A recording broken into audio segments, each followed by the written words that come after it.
I am now in front of one of the more interesting bosses in the game. We're at the end of World 2-2, so get ready for a real showstopper and a lot of people's gatekeeper.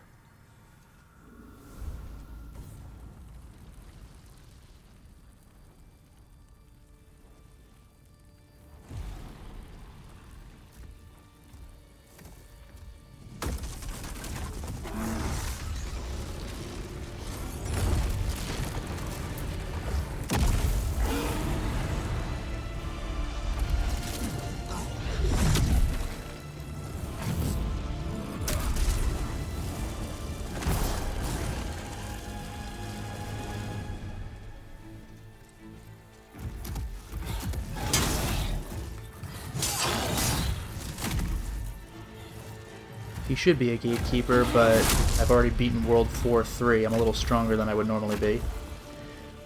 When I fought this guy on PlayStation 3, I hid for a while and took pot shots with my magic wand.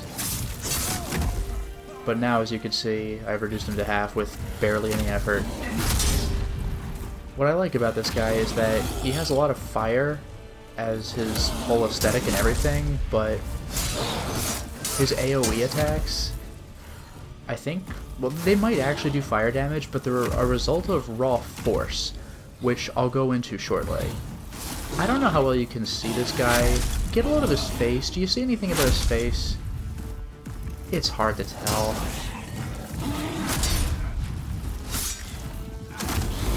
Also, this guy doesn't much like magic, so my Falcon is actually doing a good job. I have pumped magic considerably, so now I can actually hurt things. And even though I got burned a little bit, I have minor damage because it wasn't a result of his actual attack, it's just because I bumped into him. So I'm alright. This fight's not that bad, it just looks terrifying. I'm not even using dodge roll. I'm playing this PS3 style. Got him.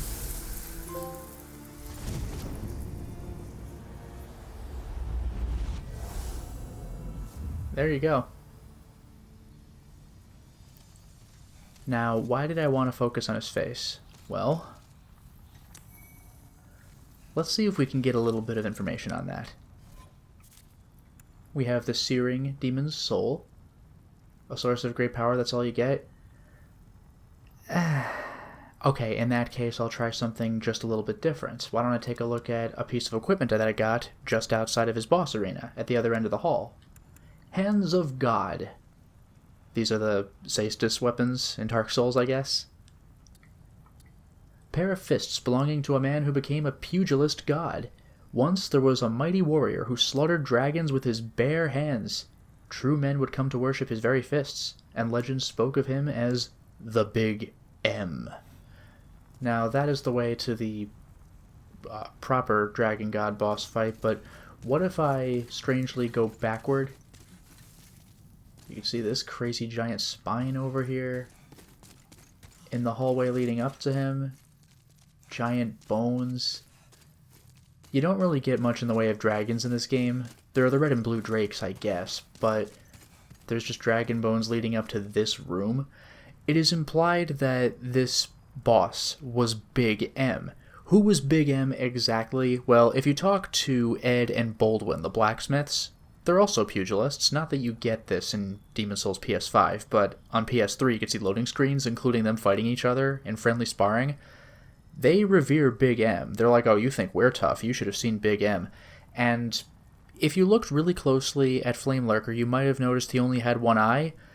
That's not exactly what's happening. He has both eyes, but in fact, and it's a little more apparent on PS3, he has one goggle lens. So it is implied that this super strong blacksmith guy got corrupted and became the Flamelurker, and that is the enemy that I have defeated just now.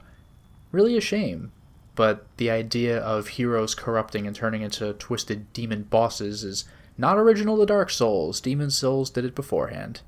And frankly, Kingsfield on PlayStation 1 did it even earlier, but I think more people have played Demon's Souls.